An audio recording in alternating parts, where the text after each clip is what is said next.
시청자 여러분 안녕하십니까? 6월 9일 JTBC 아침의 늘 시작합니다. 먼저 오늘 아침 주요 뉴스입니다.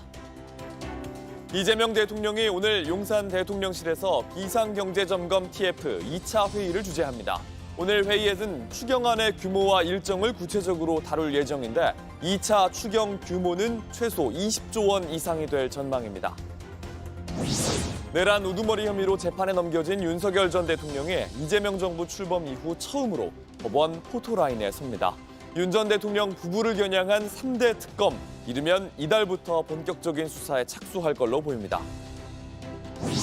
대선 패배 이후 국민의힘에서 차기 지도 체제를 놓고 갈등이 커지는 가운데 오늘 의원총회가 열립니다.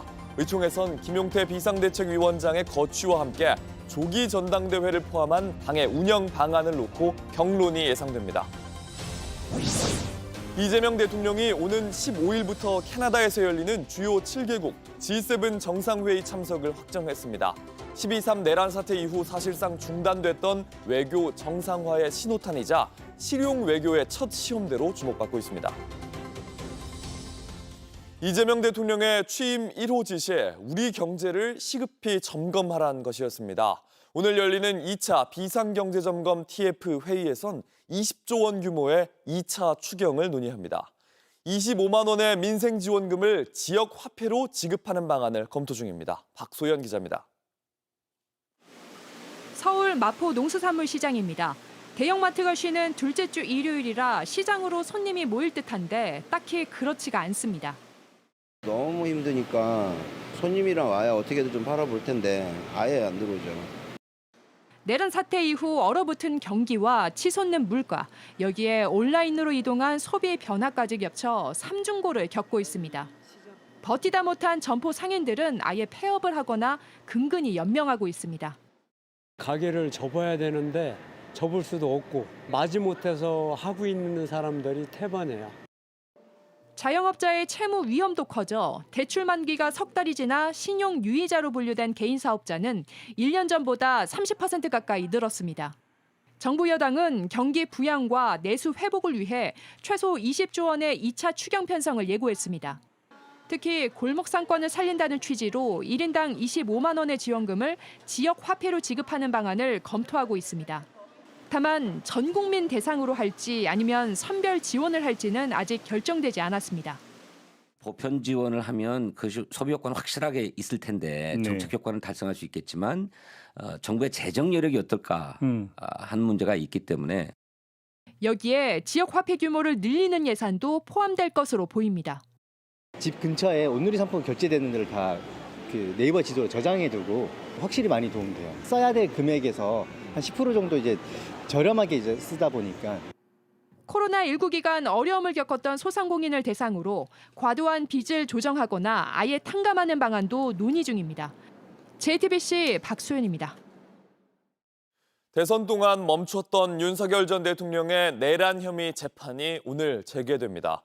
지난 5일 국회를 통과한 3대 특검도 이르면 이번 달 본격적인 수사에 나설 걸로 보이는데 지금까지 침묵했던 윤 전 대통령이 메시지를 내놓을지 주목됩니다. 조민중 기자입니다. 윤석열 전 대통령의 내란 우두머리 재판이 오늘 서울중앙지법에서 다시 열립니다. 새 정부 들어 첫 재판으로 윤 전 대통령은 지난 3차부터 5차 공판과 마찬가지로 법원 지상 출입구를 통해 출석합니다. 내란과 김건희, 최상병 특검법이 국회를 통과한 뒤 처음 카메라 앞에 서는 만큼 어떤 메시지를 내놓을지 주목됩니다. 윤 전 대통령은 지난 3차례 공판 때 취재진 질문에 아무런 답을 하지 않았습니다. 비상계엄 선포에 대해 사과하실 생각 있나요? 지난 5일 국회를 통과한 3대 특검은 이르면 이번 달부터 본격적인 수사에 나설 것으로 보입니다. 오늘 정부로 이송된 특검법이 내일 국무회의 의결을 거쳐 출범하면 국회의장의 특검 임명 요청과 후보 추천까지 순차적으로 이뤄질 수 있기 때문입니다. 내란 특검에 파견검사 60명, 김건희 특검 40명, 최혜병 특검 20명 등 최대 동시 120명이 투입되고 170일까지 수사할 수 있습니다. 이처럼 특검 출범이 초읽기에 들어가면서 기존에 수사를 진행 중인 검찰과 공수처 조사도 빨라질 수 있다는 관측이 나옵니다. 특검이 출범하면 수사를 놓고 경쟁을 벌여야 하는 만큼 윤 전 대통령 부부의 소환 조사와 신병 확보 등을 두고 수사기관이 어떻게 조율할지 주목됩니다. JTBC 조민주입니다. 야당이 된 국민의힘에선 차기 지도 체제를 놓고 갈등이 커지고 있습니다. 김용태 비상대책위원장이 9월 조기 전당대회와 대선 후보 교체 과정에 대한 진상조사를 예고했는데 당장 오늘 열리는 의원총회에서 김용태 비대위원장의 거취를 두고 격론이 예상됩니다. 윤정식 기자입니다. 국민의힘은 오늘 열리는 의원총회에서 김용태 비대위원장의 거취를 논의합니다.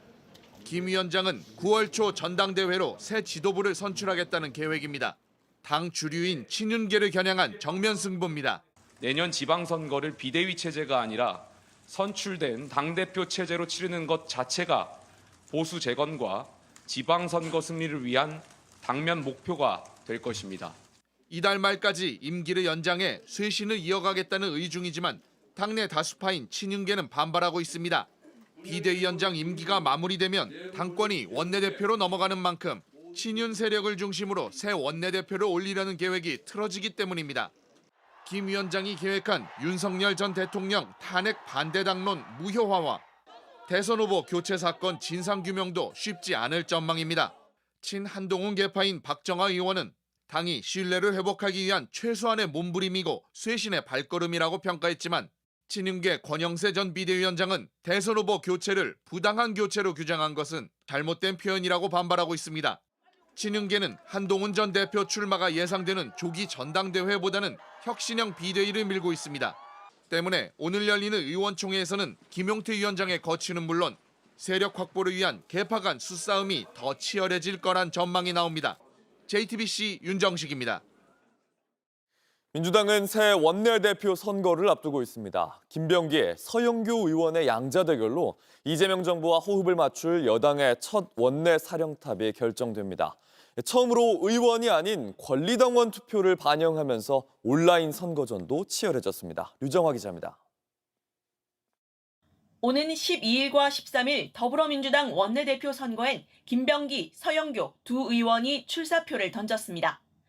서울 지역에서 각각 3선과 4선 의원을 역임한 두 사람은 모두 1기 이재명 당대표 지도부에서 손발을 맞췄던 친-이재명계로 분류됩니다. 국정원 인사처장 출신의 김 의원은 내란 종식을 전면에 내세웠습니다. 국정원에서 조각난 정보들을 수집해 진실을 찾아내던 경험을 10분 살려 두 번 다시 내란을 시도할 엄두조차 못 내도록 책임 있는 자들을 심판대에 세우겠습니다. 국회 행안위원장을 지낸 서 의원은 이재명 정부의 경제정책을 뒷받침하겠다고 했습니다.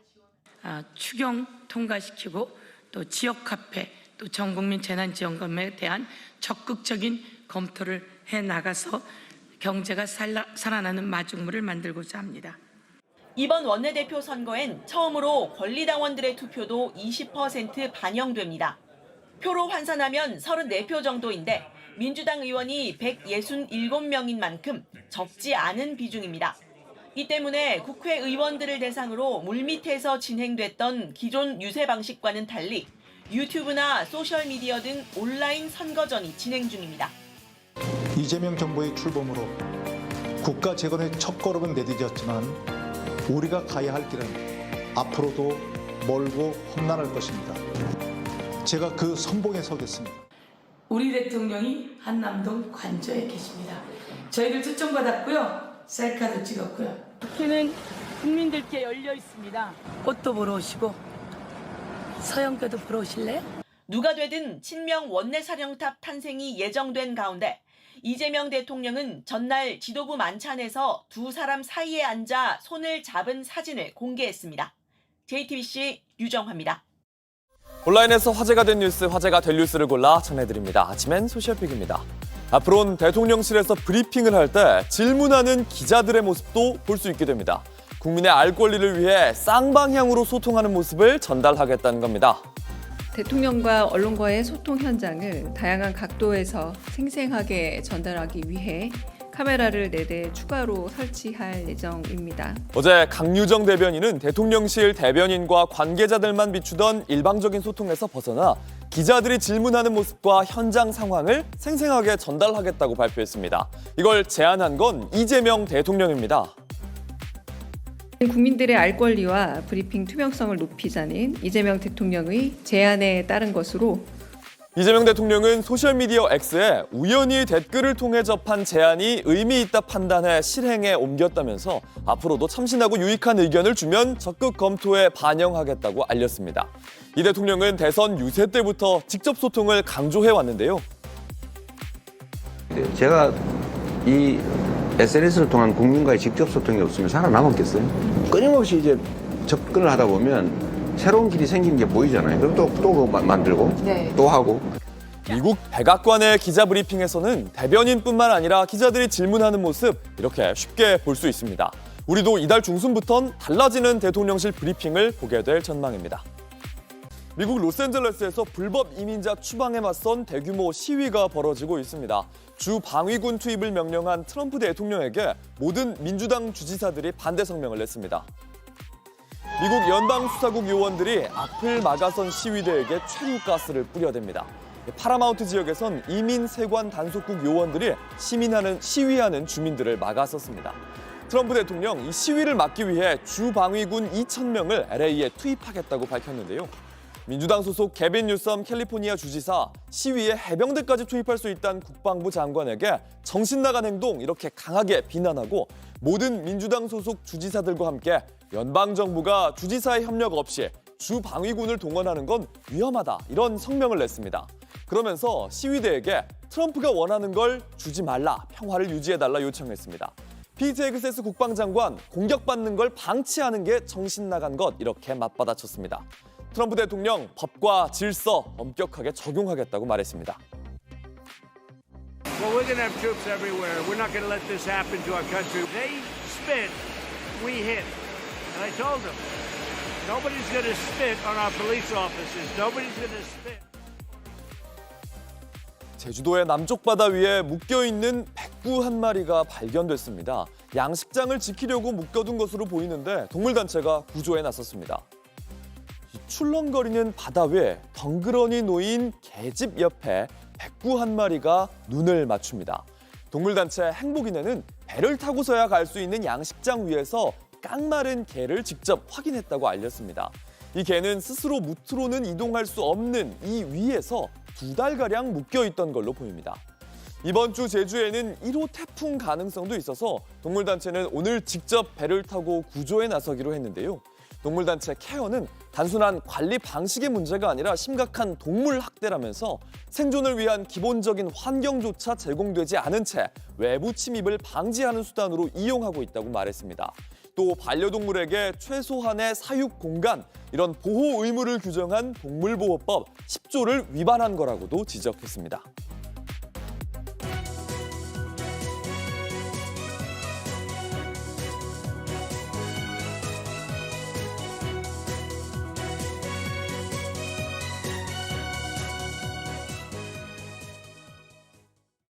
이재명 대통령이 캐나다에서 열리는 주요 7개국 정상회의 G7 참석을 확정했습니다. 역대 대통령 가운데 취임 이후 가장 이른 해외 방문입니다. 12.3 내란 사태로 멈췄던 정상외교를 복구하는 동시에 실용 외교의 첫 시험대가 될 걸로 보입니다. 박상욱 기자입니다. 이재명 대통령은 오는 15일부터 사흘 동안 캐나다 엘버타주에서 열리는 G7을 통해 외교 무대에 데뷔합니다.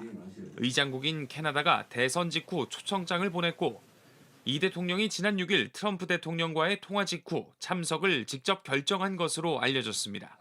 취임 11일 만의 순방으로 역대 정권에서 가장 빠릅니다. 계엄과 탄핵 국면으로 반년 넘게 중단된 정상외교의 복원과 함께 국제 무대에서 국가 정상화를 선언하겠다는 대통령의 의지가 반영된 것으로 보입니다.